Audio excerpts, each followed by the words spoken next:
समस्त को मान त्राणकर्ता उद्धारकर्ता प्रभु जीशुख्रीष्ट नाम मो नमस्कार जनावि। प्रिय माने आज एक पुस्तक परिचय ए कार्यक्रम आज आम मैंने 35 नंबर पुस्तक होइतिबा हबकुक पुस्तक परिचय आम मैंने शिखिबा। गत दिन मानक आम मैंने नाहुम पुस्तक परिचय आम मैंने शिखिलु। सेपरि भाव में आज आम सम्मुखें हबकुक पुस्तक परिचय रही।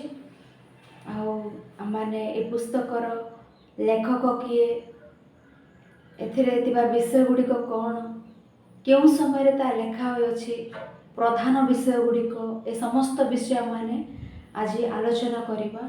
प्रिय माने एक पुस्तकर कार्यक्रम ए पुस्तकर परिचय आम शिखिबार निहाती आवश्यक अटे कि कहिले निहाती रूपे आवश्यक अटे। आवश्यक अनावश्यक होइथिले आम माने एते कष्ट करे शिखिबार, एते कष्ट करे सुनिबार कोनोसी प्रकार शिखि न थांतो। ए पुस्तकर परिचय मानको अत्यंत आवश्यक, तेणु आम समस्ते शिखुचे ए पुस्तक विषय आम जानुछे। ए पुस्तकर परिचय शुणुथु आम माने दिन दिन को आत्मिक रूपे सबल होचे, विश्वास रे दृढ़ होचु। आम माने और ए पुस्तकर परिचय गुड़िक माने शिखिबा द्वारा आम माने निजे बाइबल रे थिबा समस्त विषय को सहज रूपे बुझी पारुछे। अन्य कहीं जदि एक वाक्य विरुद्ध रे प्रश्न करते, वाक्य को अन्यार्थ करते, सेमानंकु आमे उत्तर देबा पाई मध्य ए पुस्तकर परिचय आमको साहाय्य करिबो। एणु पुस्तकर परिचय माने निहाती रूपे शिखिबार आवश्यकता रही। केतेक कहते हैं शुणिला पर एते समय धरी पुस्तकर परिचय आम शुणुअछु, केवल नूतन नियम पुस्तकर परिचय कहले ताहा यथेष्ट, ए पुरातन नियम पुस्तक सब परिचय कहीं कहुछि कहले शुणु। प्रिय माने आम माने पुरातन नियम पुस्तकर परिचय आम अनावश्यक बोले आम केबेले भी भाविबा ना। केवल नूतन नियम ही पढ़ा, नूतन नियम पुस्तकर परिचय शिखिबा ए प्रकार मन मध्य आमको न आसु।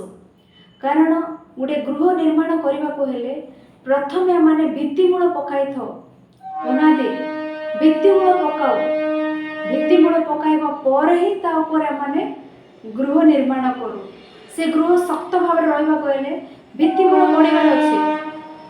आ भित्तिमूल न पकाई आम जब गृह निर्माण करिपरिबा कि ता संभव हम कि जेकोसी मनुष्य हूँ ना कहीं प्रथमे आपण भित्तिमूल पकाते, भित्तिमूल उपर गृह निर्माण करते। भित्तिमूल न पकाई गृह निर्माण करने जो प्रकार असंभव संभव नुहे, से प्रकार आम पुरातन नियम पुस्तकर परिचय न शिखि न जाने नूतन नियम परिचय पुस्तक आम शिखिबा ताहा उत्तम नुह। कारण एक घर को बुनादी जो प्रकार आधार बेस, से प्रकार नूतन नियम पुस्तक गुड़ी को पुरातन नियम पुस्तक होची भित्तिमूल सदृश। पुरातन नियम पुस्तक नूतन नियम पुस्तक गुड़ी को निमंते भित्तिमूल। से आम उभय पुरातन नियम पुस्तकर परिचय एवं नूतन नियम पुस्तकर परिचय उभय पुस्तकर परिचय आम शिखिले ही आम बाइबल को उत्तम रूपे जानीपर एवं शिखिपर। तेणु ए पुस्तकर परिचय माने शुणा अत्यंत आवश्यक अटे।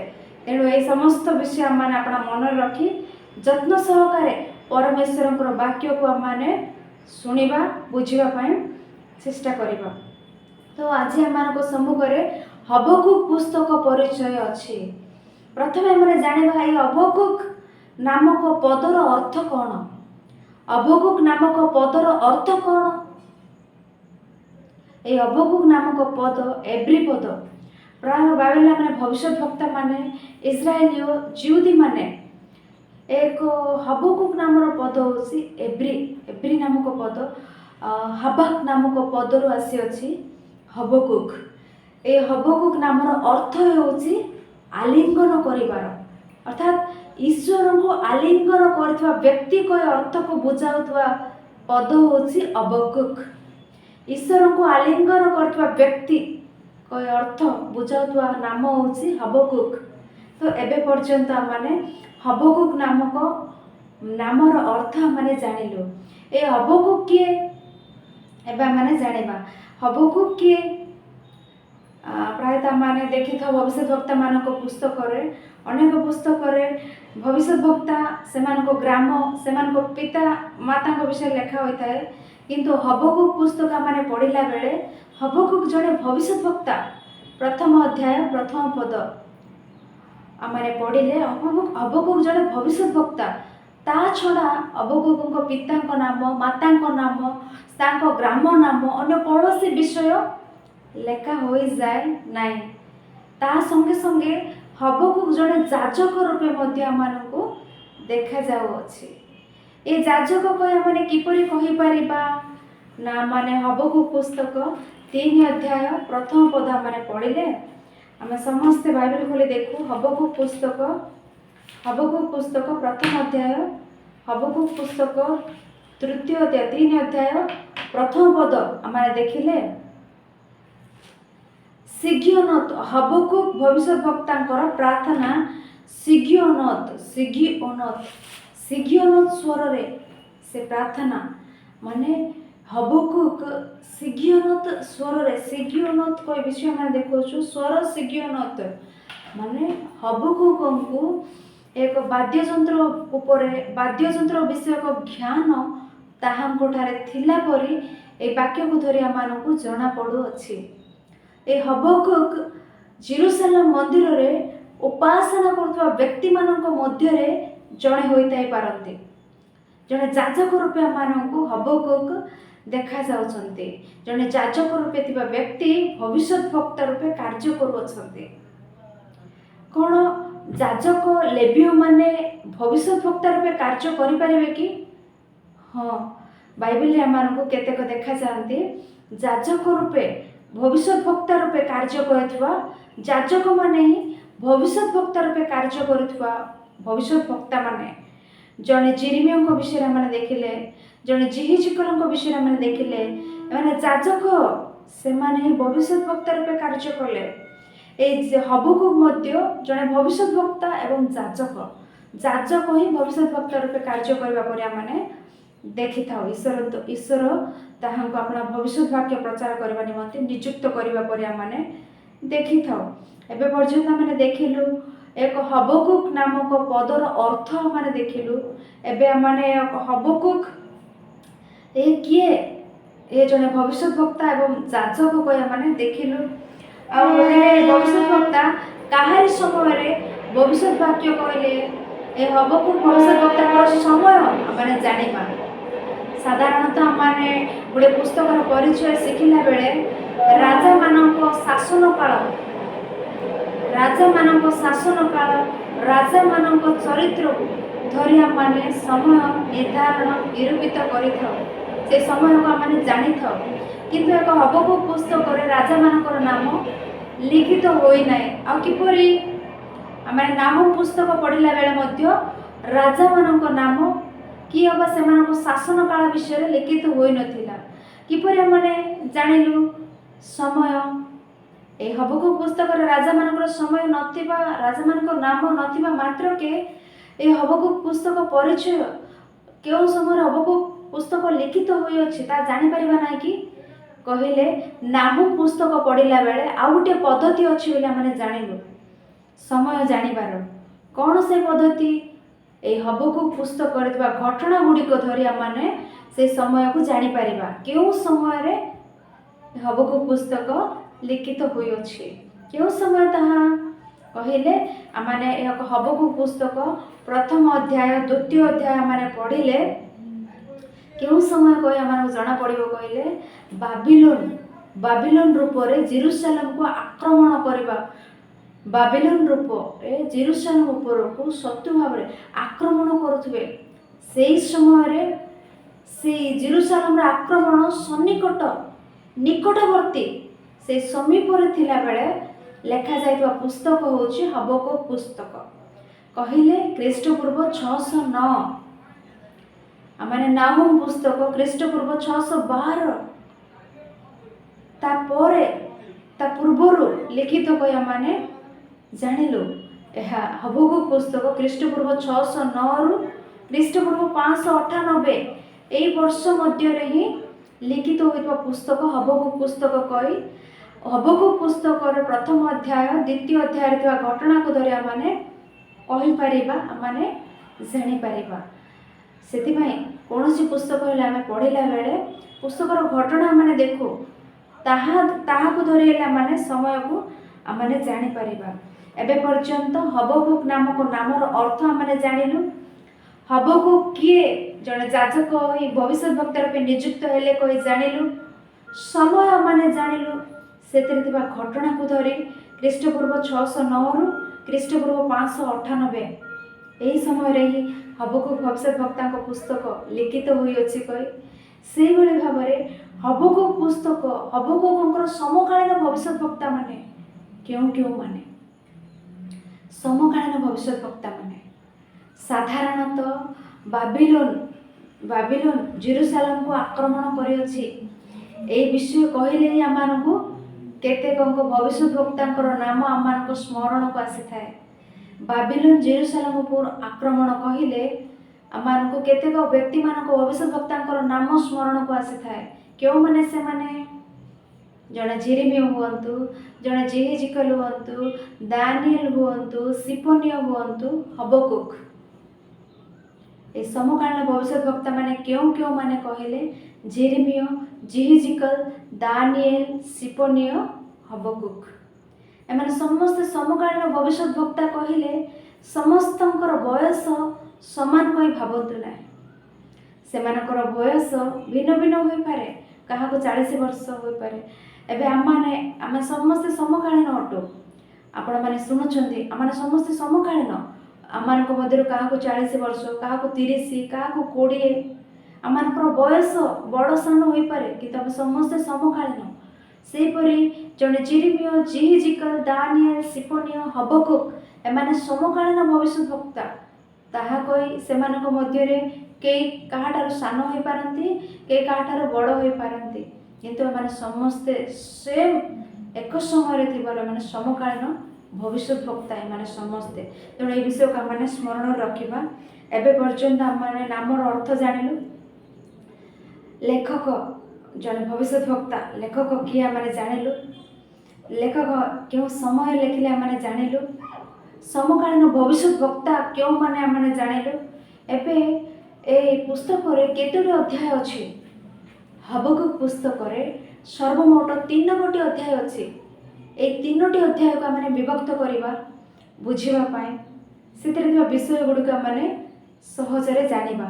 ए 3 गोटी अध्याय को आम विभक्त कले प्रथम अध्याय द्वितीय अध्याय प्रथम भाग तृतीय अध्याय द्वितीय भाग प्रथम अध्याय द्वितीय अध्याय प्रथम भाग तृतीय अध्याय द्वितीय भाग प्रथम अध्याय द्वितीय अध्याय प्रथम भाग एथिरे कौन रही कहले हबकुक ईश्वर को पचार प्रश्न गुड़िक हबकुक ईश्वर को पचार प्रश्न गुड़िक प्रथम अध्याय द्वितीय अध्याय ईश्वर हबकुक को दौथुवा उत्तर गुड़िक हबकुक ईश्वर को करुवा प्रश्न ईश्वर हबकुक को दौथुवा उत्तर गुड़िक आमको प्रथम अध्याय द्वितीय अध्याय देखा जाए।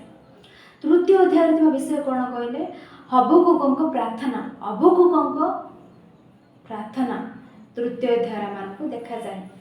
तो ये आम आलोचना करवा हबकुक पुस्तक 2 अध्याय प्रथम पद आम देखिले हबकुक विषय आम जाना ए पुस्तक कौन लेखा हुई से जाना। हबकुक पुस्तक 2 अध्याय प्रथम पद मु अपना प्रहरी स्थान रे ठिया हेबी और दुर्गर ऊपर रहिबी आउ से मो गुहारी विषय रे मते की कथा कहबे मु की उत्तर देबी एही निरीक्षण करी बुझिबी एहा निरीक्षण करी बुझिबी। हबकुक गुहारी एटार आमको देखा जाउछि हबकुक गुहारी करूछन्ती ईश्वर सहित आर्गुमेंट करूछन्ती। हबकुक केतेबेले जड़े मनीष ईश्वर सहित आर्गुमेंट करि परिबो केतेबेले जड़े मनीष ईश्वर सहित आर्गुमेंट करि परिबो ईश्वर को मनीष मध्य मनीष को ईश्वर मध्य आर्गुमेंट करने को हेले क्यों प्रकार संबंध रहिबार अछि क्यों प्रकार संबंध थिले जने मनुष्य ईश्वर को आर्गुमेंट करि परिबो। पुरातन नियम रे आमने जानु पुरातन नियम रे आमने जानु अब्राहम ईश्वर को सहित संभाषण अब्राहम को ईश्वर को सहित आर्गुमेंट आमने देखु।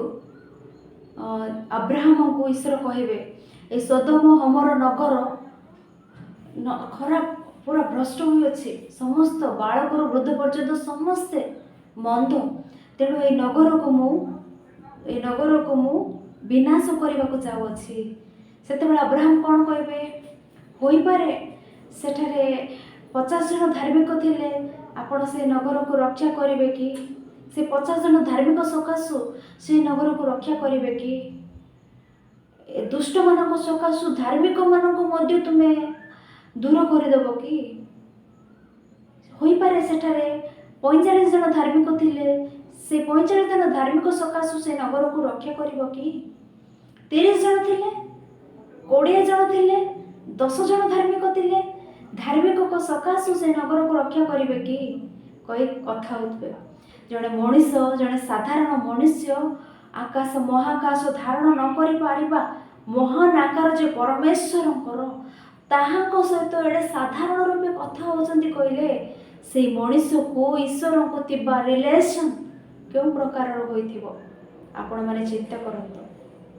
अब्राहम कहउचंती जने 50 जन धार्मिक थिले से धार्मिक सकाश से नगर उद्धार करिवो कि 40 जन थिले 30 जन थिले जने मनुष्य सहित कथबार्ता हेबा परे अब्राहम ईश्वर को सहित कथा होतबार माने आदि पुस्तक रे देखि थाउ।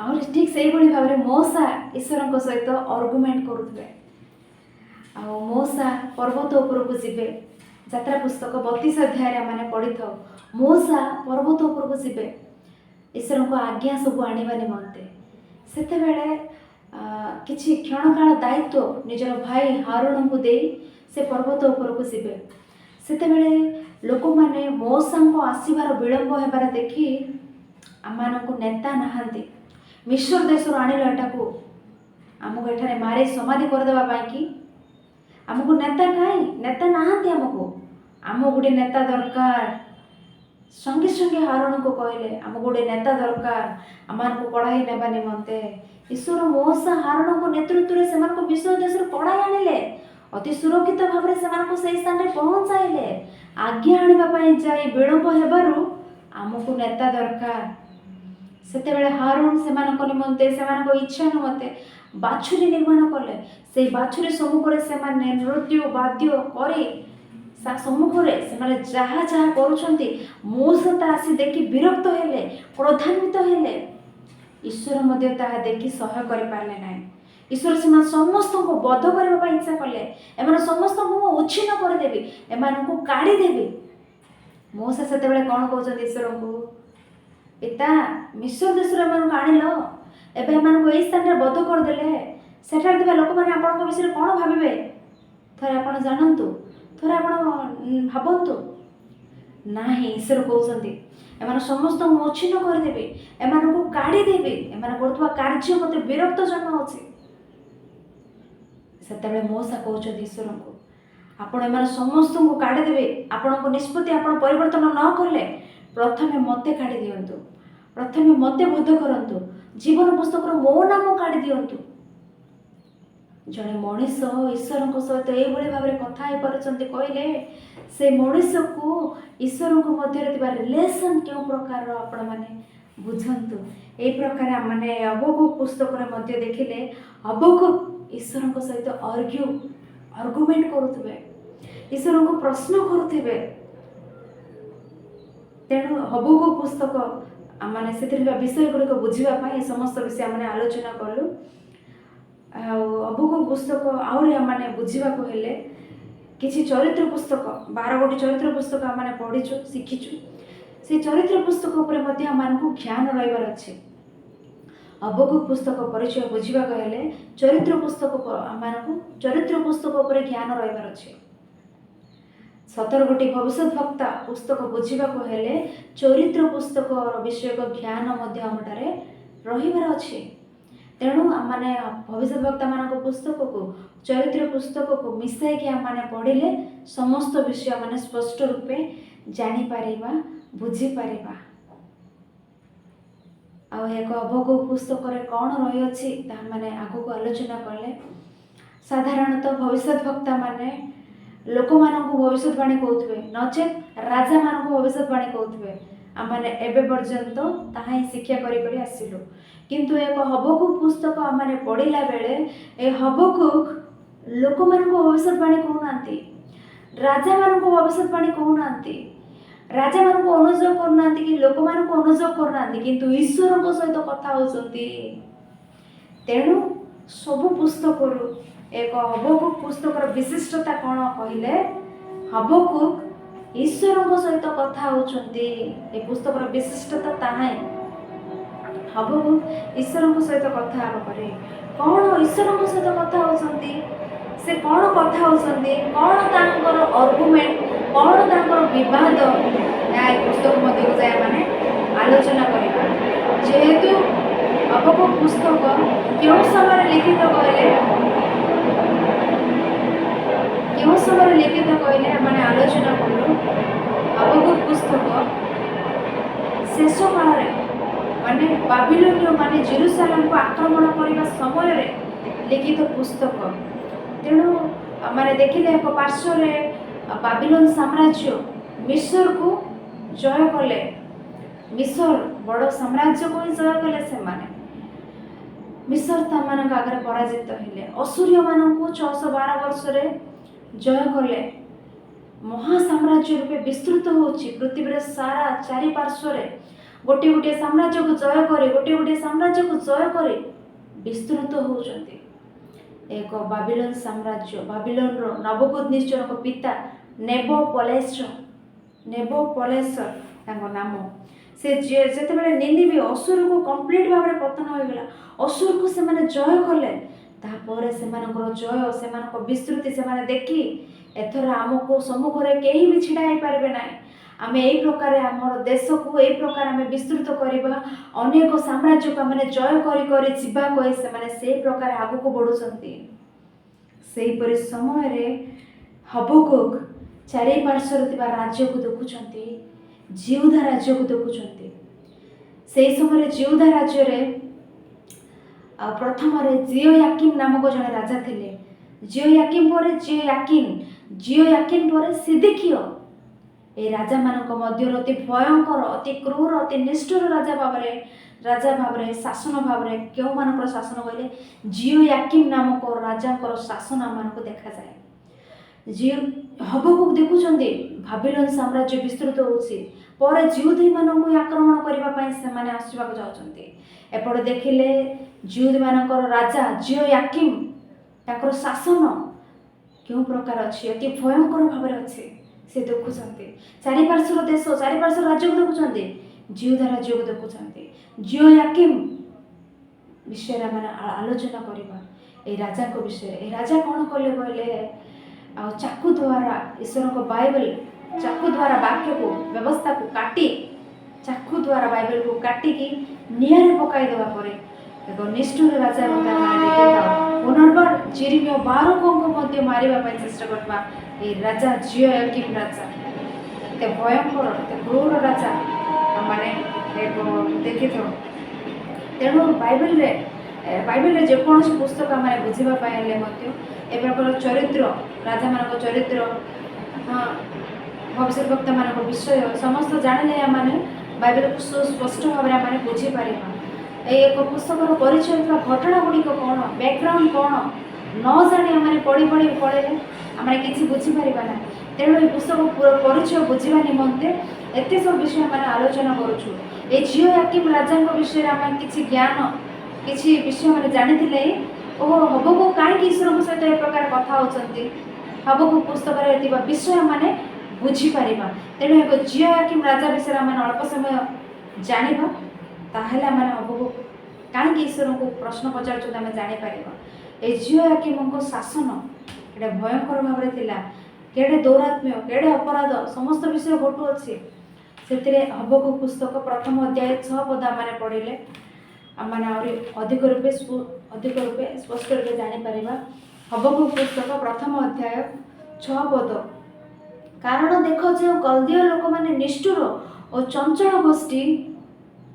गोष्ठी से आम उठाऊछु।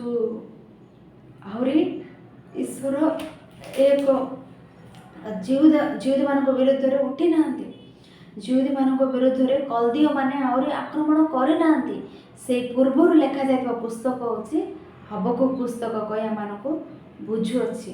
कारण ईश्वर कहते आम्बे उठाऊ अच्छु जो निवास स्थान सकल से नुहे ता अधिकार करने से पृथ्वीर विस्तार सर्वत्र यात्रा करती। ईश्वर उठाऊँ कल्दीय मानू आउर उठाई ना तेणु आम समय विषय कथा बेले यह बाबिलोन जेरूसलम उपरकू आक्रमण कर निकटवर्ती होउछि। समस्त मिस्र को आक्रमण कला असीरिया मान को आक्रमण कला एवं जेरूसलम को आक्रमण करने को जाऊँगी कहले ख्रीष्टपूर्व 609 ख्रीष्टपूर्व 598 वर्ष लिखित पुस्तक हबकुक पुस्तक। आहरी आम स्मरण रखू ख्रीष्टपूर्व 606 ख्रीष्टपूर्व 598 ख्रीष्टपूर्व 587 ख्रीष्टपूर्व 606 ख्रीष्टपूर्व 598 ख्रीष्टपूर्व 587। कारण जिहुदी मानू 3 थर आक्रमण कले तीनोटी वर्ष माने स्मरण रखो 606 598 587। तो ये समय आक्रमण करने को प्रथम आक्रमण समय जियोयाकीम राजा थिले। तेणु जियोयाकीम विषय माने अल्प विषय जानी आगू बढ़ा। प्रथम आक्रमण समय राजा रूपे जिहुदी मानकर जियोयाकीम थिले। तांकर शासन तांकर परिपालन क्यों प्रकार थिला कहले आ राजावली द्वितीय पुस्तक आम देखू राजावली द्वितीय पुस्तक 23 अध्याय 36 पद। राजावली द्वितीय पुस्तक 23 अध्याय 36 पद 37 पद। राजावली द्वितीय पुस्तक 23 अध्याय 36 पद 37 पद। जियोयाकीम राज्य करने को आरंभ करने समय 25 वर्ष वयस्क होते से जेरूसलम 11 वर्ष राज्य कले। तांकर माता नाम सबिदा से रोमा निवासी पदायर कन्या थिले। ए जियोयाकीम अपना पूर्वपुरुषगणर समस्त क्रिया अनुसार सदाप्रभु दृष्टि कुकर्म कले। लेखक गोटे वाक्य लिखुं जियोयाकीम राजा विषय से समस्त क्रिया अनुसार सदाप्रभु दृष्टि कुकर्म कले। कुकार्य मंद कार्य करथबा राजा रूपे जियोयाकीम मान को देखा जाउछंती। और यहाँ विषय ए राजा विषय अधिक रूपे जिरिमिया भविष्यद्वक्ता लिखुं। जिरिमिया भविष्यद्वक्ता पुस्तक 22 अध्याय आम समस्ते बाइबल खोली देखू। जिरिमिया भविष्यद्वक्ता पुस्तक 22 अध्याय 17 पद 18 पद 19 पद। जिरिमिया भविष्यद्वक्ता पुस्तक 22 अध्याय 17 पद 18 पद 19 पद। मात्र तुमर चक्षु तुमर अंतःकरण आपणार लोभ और निर्दोष रक्तपात उपद्रव और दौरात्म्य करने छड़ा आ कहीं नहीं। कौन घटुची राज्य रे रक्तपात निर्दोष रक्तपात उपद्रव दौरात्म्य। एहेतु जोशीर पुत्र जिहुदार राजा जियोयाकीम विषय सदाप्रभु एक कथा कहते लोक माने हाय आमर भाई अबा हाय भौणी कही कहा ताहा पाई विलाप करिवे नहीं। हाय प्रभु हाय तांकर महिमा यह कही लोके ता पाई विलाप करिवे नहीं। ताहार कभर गधर कबर तुल्य हेब से घोषणा जाए जेरूसलम द्वार बाहर पका जीव। कौन ए प्रकार परिस्थिति जड़े राजा से मरीगले कई विलाप करेंगे ना कई क्रंदन रोदन करेंगे ना। आहा आमर भाई आहा तांकर महिमा एपरी कई भावे ना कई भी से मरीगले विलाप करेंगे ना। जड़े राजा मरीगले भी विलाप करेंगे ना गधर कबर तुल्य तांकर कभर करेंगे कहले से राजा शासन से राजा जीवन क्यों प्रकार देवे आपण मैंने ज्ञात हूँ। तेणु ईश्वर कहते तार कभर गधर कबर तुल्य हम घोषणा जाए जेरूसलम द्वार बाहर पका जीव। राजा केउं प्रकार शासन करुथिबे अति भयंकर शासन राज्य रे आपणा चक्षु सम्मुखरे घटुवा दुष्कर्म देखि दुष्कर्म ए सब दुष्कर्म घटुची राज्य रे राजा शासन भल नाय सेतिपाई हिजकियो कहउछन्ते सेतिपाई हिजकियो ईश्वर को प्रश्न करुथिबे ए पुस्तक रे ताकर दौरात्म्य उपद्रव घटुची राज्य रे दौरात्म्य घटुची निर्दोष रक्तपात घटुची ए समस्त घटुथिबारु आ हबकु ईश्वर को प्रश्न करुछन्ते ईश्वर हबकु उत्तर दौथिबे ए पुस्तक रे हम माने देखि थाउ तेणु ए समस्त विषय माने बुझिले ही ए पुस्तक रो परिचय माने जानि परिबा से काल रे हम देखुछु जिहुदा राज्य रे केउ प्रकार शासन विषय लिखा अछि दौरात्म्य उपद्रव रक्तपात आ वर्तमान से काल रे रक्तपात उपद्रव दौरात्म्य लुटिबार प्रवंचना करिवार ए सब देखुछु आ वर्तमान राज्य परिवर्तन हैला वर्ष परिवर्तन हैला वर्ष वर्ष बीती गलाने तथापि शासन रे कोनोसी परिवर्तन घटी अछि कि जनक उत्तरे आउ जणे आसुअछन्ति आउ जनक उत्तरे आउ जणे आसुअछन्ति किंतु शासन रे कोनोसी परिवर्तन घटु अछि कि मंत्री परे आउ एक मंत्री परे आउ एक मंत्री किंतु दौरात्म्य अपमान हिंसा शोषण लुटिबार ए सब उपद्रव कम अछि कि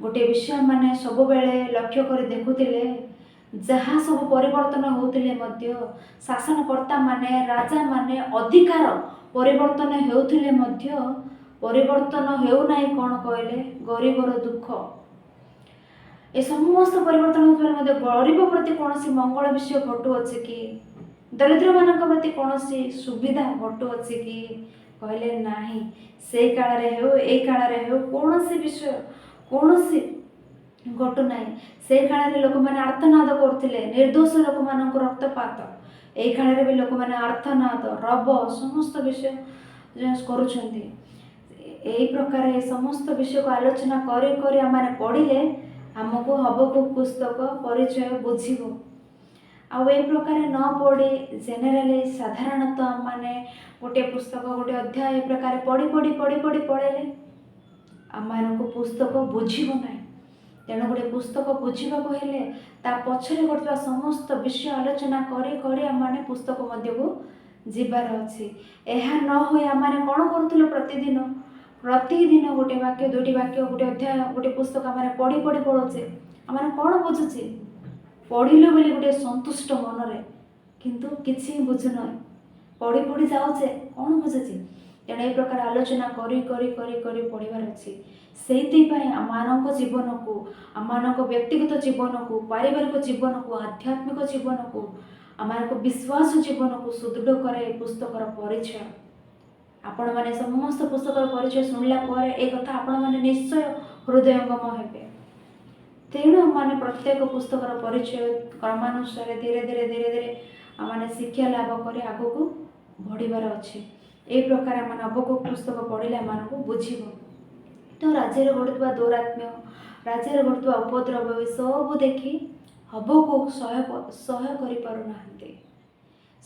करि देखि पारुना सेते बेले से ईश्वर को प्रश्न करूछन्ते ताहा हबको पुस्तक माने देखि थाउ बेले बेले आम माने मध्य घटुतिले चारि पार्श्व घटुवा विषय को देखि आमानक मध्य अनेक संदेह आसे ईश्वर काहेकि ए प्रकार घटुछि किंतु ईश्वर किछि करू नाहंती कहि से भली भाबरे हबको मन रे मध्य अनेक संदेह आसिला से संदेह सब से ईश्वर को प्रचार होछन्ते प्रथम अध्याय हबको पुस्तक प्रथम अध्याय आमाने देखिले हबको प्रथम अभिषेक 2 अध्याय ठारू 2 पद ठारू 4 पद हबको पुस्तक प्रथम अध्याय 2 पद रू 4 पद हबको परमेश्वर को प्रश्न करुथिबे 5 पद रू 11 पद पर्यंत परमेश्वर हबको प्रश्न रो उत्तर दउथिबे अबको प्रश्न कले आम देखु तापर 5 पद रू 11 पद जाए ईश्वर हबको को उत्तर दौरान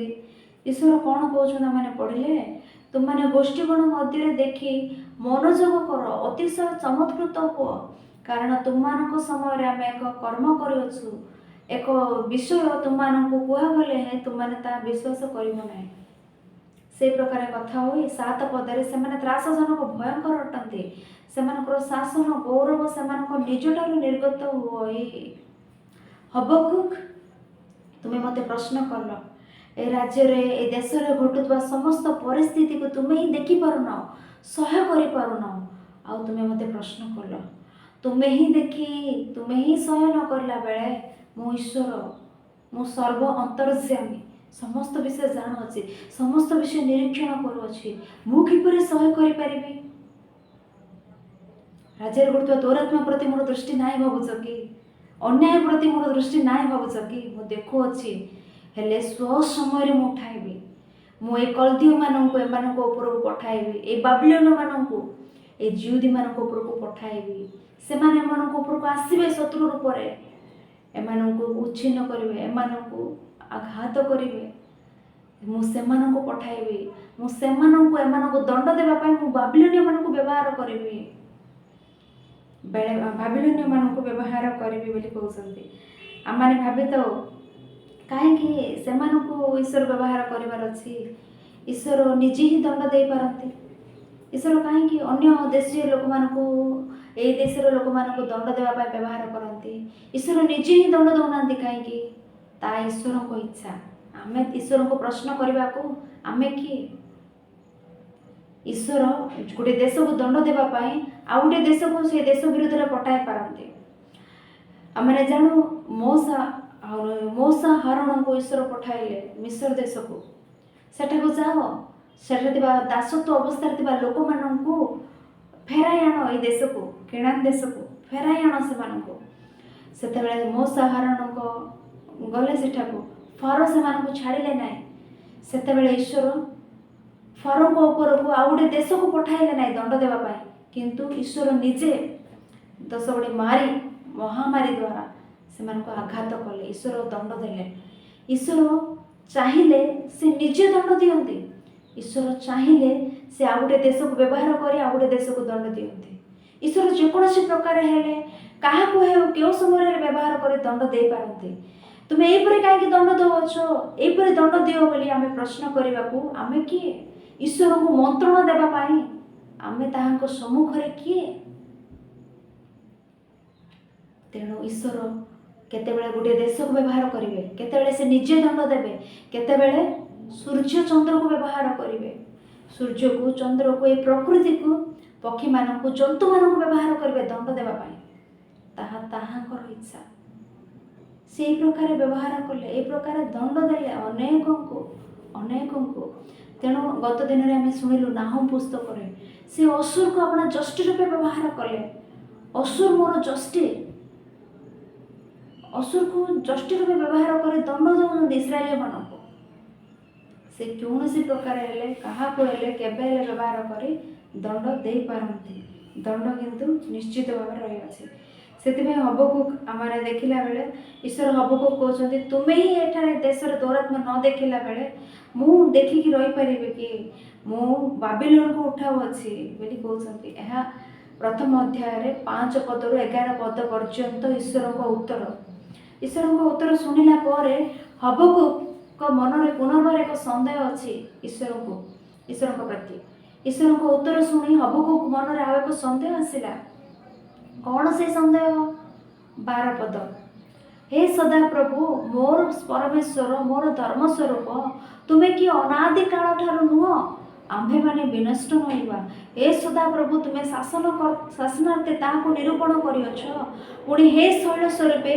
तुम्हें शास्ति निमंते ताहाको स्थापन करिअछ तुम्हें तो एपरि निर्मल चक्षु जे मंद देखि न पार तुम्हें कुटिलाचरण प्रति दृष्टि करि न पार तेबे जो माने विश्वासघातकता करती से प्रति कहीं दृष्टिपात करुच दुष्ट लोक अपना अपेक्षा धार्मिक लोक को ग्रास कला बेले कहीं नीरव हो एठारे हबकुक मन में आउ एक प्रश्न जात है कौन कले पिता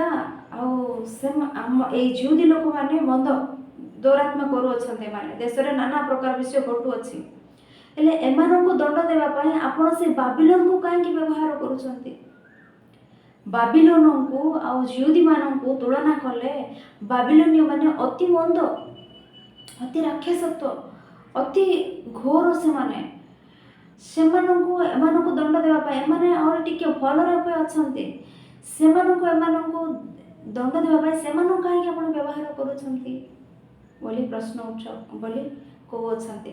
ଆହୁରି କ'ଣ କହୁଛନ୍ତି, ଓ ମନୁଷ୍ୟକୁ ସମୁଦ୍ର ମତ୍ସ୍ୟ ପରି ଯେଉଁମାନଙ୍କର ଅଧ୍ୟକ୍ଷ କେହି ନାହିଁ ଏପରି ଉରଗାମୀ କୀଟ ପରି କାହିଁକି କରୁଅଛ?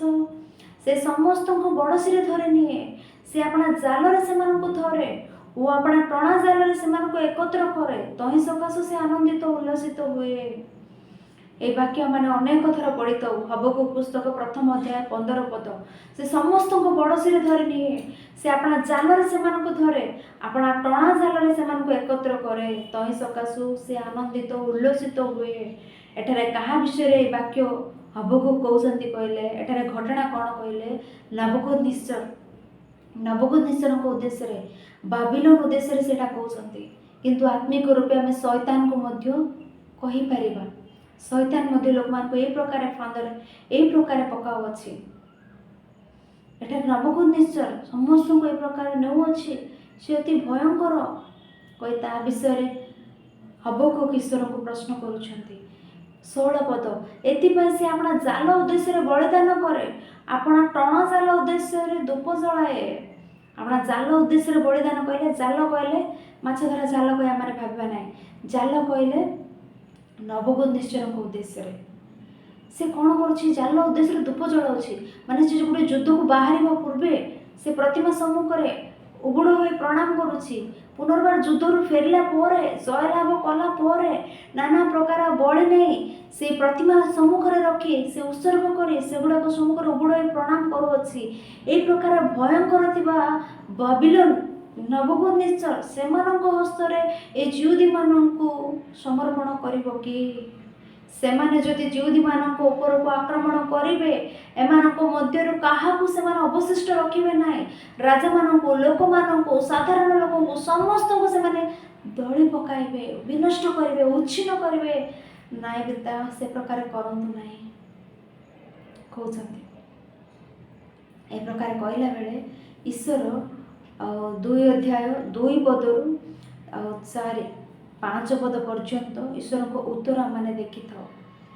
ଆମେ ପ୍ରଥମରେ ଆଲୋଚନା କଲୁ ହବକୁକ ପୁସ୍ତକ 1ମ ଅଧ୍ୟାୟ 2ୟ ଅଧ୍ୟାୟ, ହବକୁକଙ୍କ ପ୍ରଶ୍ନ, ଈଶ୍ୱରଙ୍କର ଉତ୍ତର।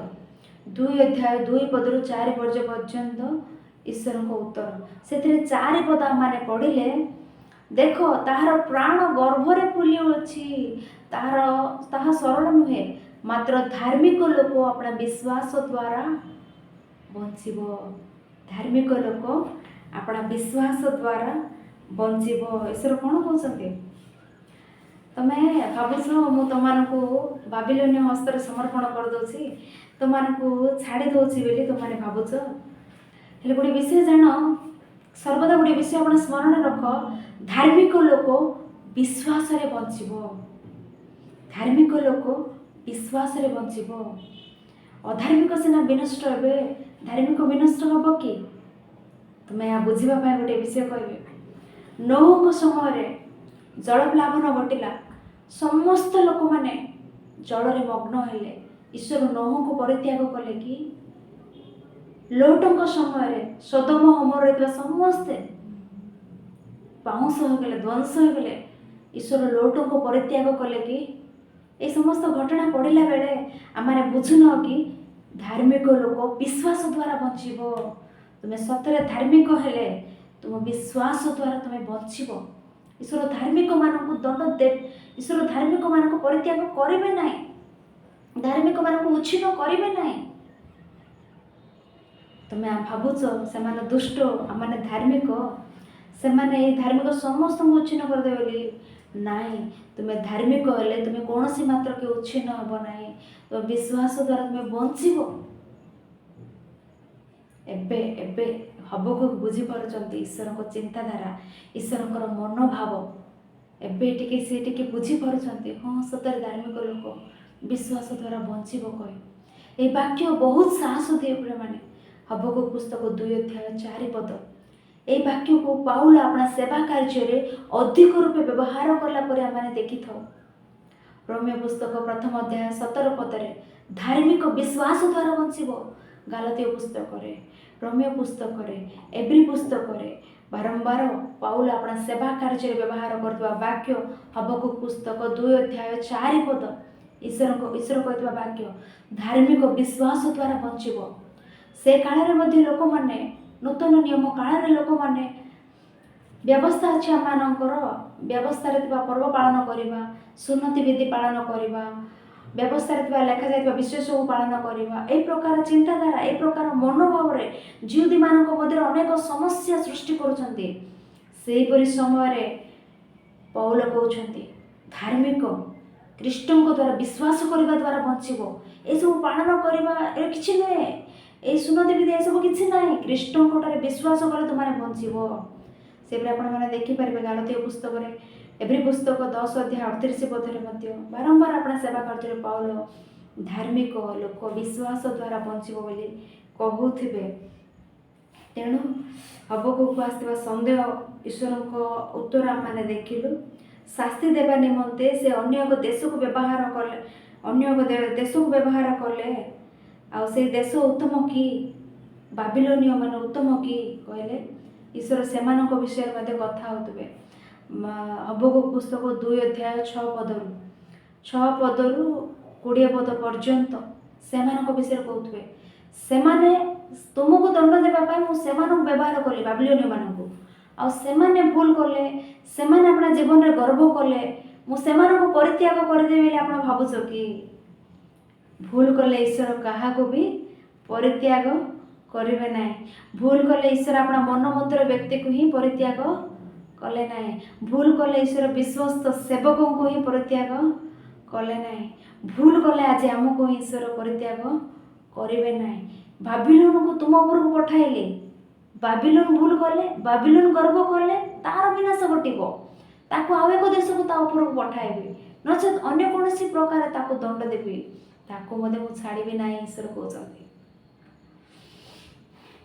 ईश्वर जेरूसालेम को छाड़बे ना बाबिलोन को मध्य छाड़बे ना एवं मैंने देखा 2 अध्याय 6 पदरे कहते बाबिलोन को दंड देवा बोली कौन बाबिलोन कौन घटुची बाबिलोन भूल कौन से परधन से आपना को बर्दिष्णु करे से संतापर पात्र 2 अध्याय 6 पद परधन आपना को बर्दिष्णु करे से संतापर पात्र तापर 10 पदरे अपना वंशर लज्जाजनक मंत्रणा कर अपना प्राण विरुद्ध पाप कर 12 पदरे जो जन रक्तपात द्वारा पूरी निर्माण करे अधर्म द्वारा नगर स्थापन करे से संतापर पात्र परधन अपना को वर्धिष्णु कले दंड अधर्म द्वारा नगर स्थापन कले दंड यह कौन बाबिलोन 5टी दोष ईश्वर कहते 13 पद 15 पद मैंने देखिले जो जन अपना प्रतिवासी उल्लंघनता देखा निमंते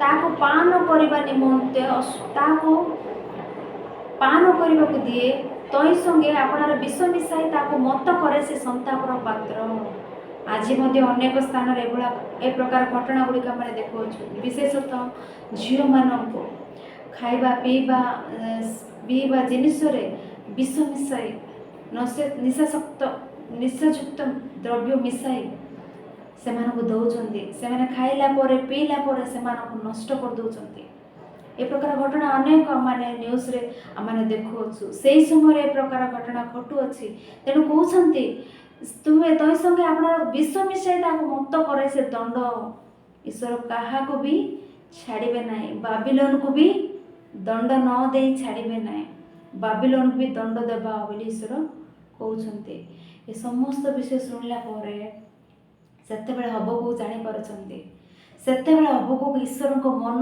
ईश्वर को चिंताधारा जानीपारुछन्ति तेणु प्रिय माने जेतेबेले आम मैंने आम चारिपार्श्वर घटुवा घटना चारिपाखे घटुवा परिस्थिति देखी ईश्वर को सन्देह न करू ईश्वर को प्रश्न न करू ईश्वर उपयुक्त समय देवे दंड ए प्रकार विश्वास करू ये समस्त उत्तर शुणला ईश्वर कहते हबकुक तुम्हें ही सही पारन दौरात्म्य देखी तुम्हें उपद्रव देखी सह्य कर पारन मु सह्य कर कि मु समस्त दंड देवी उपयुक्त समय दंड ए प्रकार देवी सब कहवा हबकुक ईश्वर को चिंताधारा जानी आ तृतीय प्रश्न ईश्वर को पचार ना ईश्वर ठार प्रथम थर प्रश्न उत्तर शुणिला द्वितीय प्रश्न पचारे किंतु द्वितीय प्रश्न उत्तर शुणिला सी आ तृतीय प्रश्न आड़ को जाऊना ईश्वर को महानता बुझीपारे से कौन बोली प्रार्थना करुँच 3 अध्याय द्वितीय भाग मैंने आसीगलु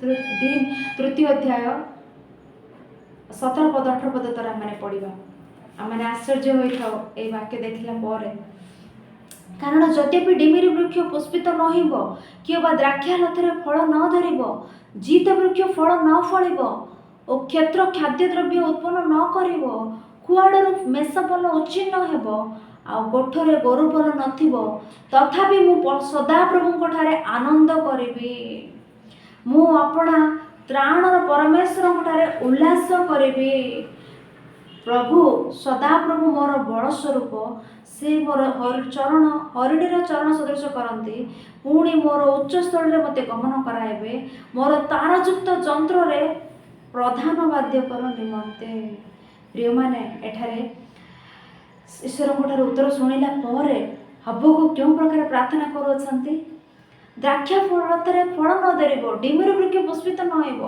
यद्यपि जीत वृक्ष फल न फलिब क्षेत्र खाद्य द्रव्य उत्पन्न न हो कुआड़ मेषपल उच्छिन्न हे ए सब किछि नहेले किछि नथिले मु ईश्वर ठारे उल्लास करी ईश्वर को धन्यवाद देवी परमेश्वर ठारे उल्लास करी परमेश्वर ठारे आनंद करी क्रिस्टियन माने यही प्रकार रहिबार अछि आम प्रति मंगल घटिले आम प्रति आम जहाँ चाहे मंडली को आसिलु ता आम जीवन में सफल हेले आमने परमेश्वर ठारे विश्वास करूँ परमेश्वर ठारे आनंद करूँ ए प्रकार मन आम ठारू दूर करवा क्रिस्टियन माने क्यों प्रकार रहिबार अछि सर्वदा सदा प्रभु ठारे आनंद कर सर्वदा सदा प्रभु ठारे उल्लास कर हबकुक कहउछन्ते जहाँ थाऊ न थाऊ कहते यद्यपि डिमिरी वृक्ष पुष्पित नहिब द्राक्षा लतार फल न धरिब जीत वृक्ष फल न फलिब